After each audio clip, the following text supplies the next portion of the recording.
Startup Atlanta launched this morning. Can you tell us a little bit about the role of Georgia Tech with Startup Atlanta? Well, we've been excited to see that the city is getting so involved with startups. Georgia Tech has been running a startup incubator since 1980. We have the oldest and the largest, and we think one of the best, university-based incubators in the country. And of course, we're in the middle of the city of Atlanta. We're right here in Midtown. It's been interesting to see in the last few years, under Kasim Reed and with Brian McGowan with Invest Atlanta, that the city is really getting involved in trying to help startups, not just within Midtown, but within the entire city and within the whole metro region. And that's new, and it's very exciting for us.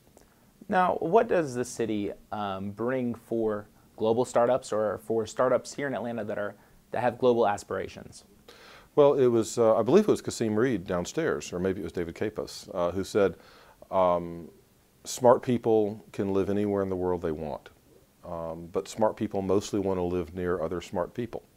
So Atlanta has been and is remaining a destination for smart people who want to live near other smart people and build their businesses. And so that's partially because Atlanta is an enormous college town. People don't realize how many college students are in the ecosystem in and around Atlanta. It's partially because Atlanta has long been a center for Fortune 500 companies, either for headquarters or regional offices, so they've imported a lot of talent. And part of it is because of the fact that this is just a great place to live. So people will move here, raise their families here, and then they attract other people like them. So the city has been a magnet for startups for a long time. We've had companies that have moved here from California, companies that have moved here from Florida, companies that moved here from the places where it snows a lot, and they choose to place their startups here in Atlanta. We're beginning to see some of that internationally. We've had a number of Israeli firms, for example, have set up offices here. A number of firms from Scandinavia have set up offices here. These are startups, these are not multinationals. So we've seen some startups, we've seen some Brazilian companies decide that this is where they want to set up their U.S. headquarters. And we welcome that. We have tried to help to be a platform for them to integrate into the local community and to be really a launching pad for them to grow their businesses throughout the United States from Atlanta. Economic competitiveness is something that's a buzzword a lot of times. How do startups fit into a country's competitiveness, and what can the government and private entities do to increase an area's competitiveness? Well, competitiveness comes in a couple of forms. One is pure productivity, and productivity is based on brain power. And we are actually at the point now where we're seeing jobs that had migrated overseas. The work is migrating back into the United States. What you're finding, of course, is not as many jobs are migrating back because the productivity gains means that one person here can do what 5 or 6 people were doing in another country. But startups are a key part of keeping that productivity growth going, because most creative, out-of-the-box, non-incremental improvements in an industrial process are usually going to come from a startup company. It's hard to do that if you're already working inside of the large corporate structure. The biggest thing government can do is help us with immigration policy. And this is something that I've spoken on a lot, gotten on CNN with it, to discuss that so many of our students here, especially at the graduate student level, are not U.S. nationals, and they're from someplace else on a student visa. And there is a well-known process in place for them to get jobs in the United States with a large company. They do their OPT, optional professional training, then they do their H-1B, then they get their green card, then they get their citizenship. And that's a known process. My wife went through that process. She moved to the United States with IBM from Brazil. But only big companies can take advantage of that. There's not a path right now for a bright young graduate student at Georgia Tech to come out of Georgia Tech and start his or her own company. The Immigration Service doesn't have a process for that.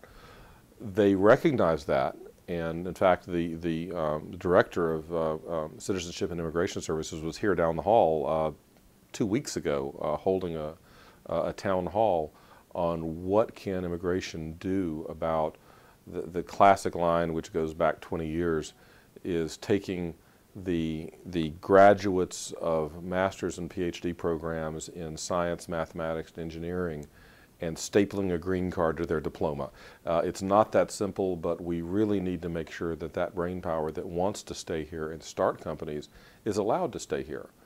Because otherwise they either go to work for the big company that can afford to put them into the green card process, or what's becoming more and more prevalent, they go back to their home country and compete with us from there. Because India and China and Korea and Brazil are becoming very entrepreneurial centers of startup activity.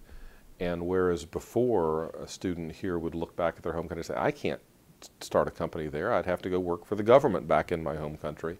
Now they can raise venture capital, they can hire people, they can start very successful companies someplace else. And that other country is going to get the benefit of the brain power, they're going to get the tax revenue, they're going to get all of the benefits that ought to accrue here, because this is where those students have been educated, and this is where, in a lot of cases, they'd rather live. What sort of sectors are particularly of interest to startup companies here in Atlanta, or that makes sense financially? Right. I mean, you know, Atlanta is not a hotbed of semiconductor development. It just isn't.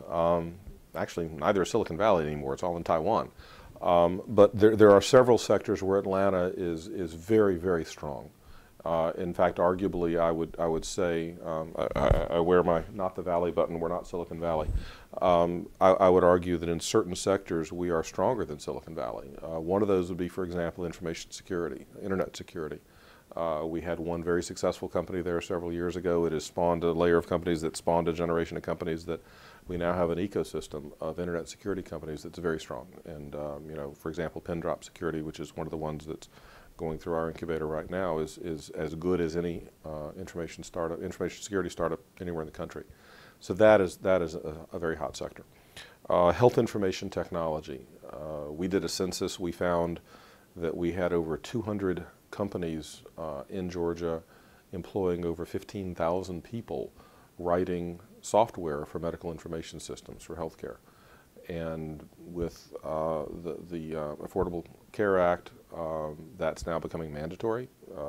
All hospitals, all private physicians are going to have to start using this. They can't just use, you know, pieces of paper and clipboards anymore. And Atlanta is really the center of the universe for that sort of development. Transaction processing. 2/3 of all the credit card transactions in the country flow through Georgia, mostly Atlanta and Columbus. So anything to do with transaction processing, and whether that's for payments or whether that's for trading systems, futures trading, all of that turns out to be something where Atlanta is very, very strong for historical reasons. We've done very, very well at that. And then finally, just the whole world of telecom, mobility apps, iPhone apps, Android apps, but taking applications that used to live on your desktop and now they live on your hip pocket. That's something where Atlanta is very strong. We've got a lot of history in it. AT&T Wireless is headquartered here. Verizon's got a huge operation here. Georgia Tech runs a competition every year for students to develop things in this area, which brings in people from all over the world really to look at it. And so the whole world of mobile apps is something where Atlanta is a good place to start a company.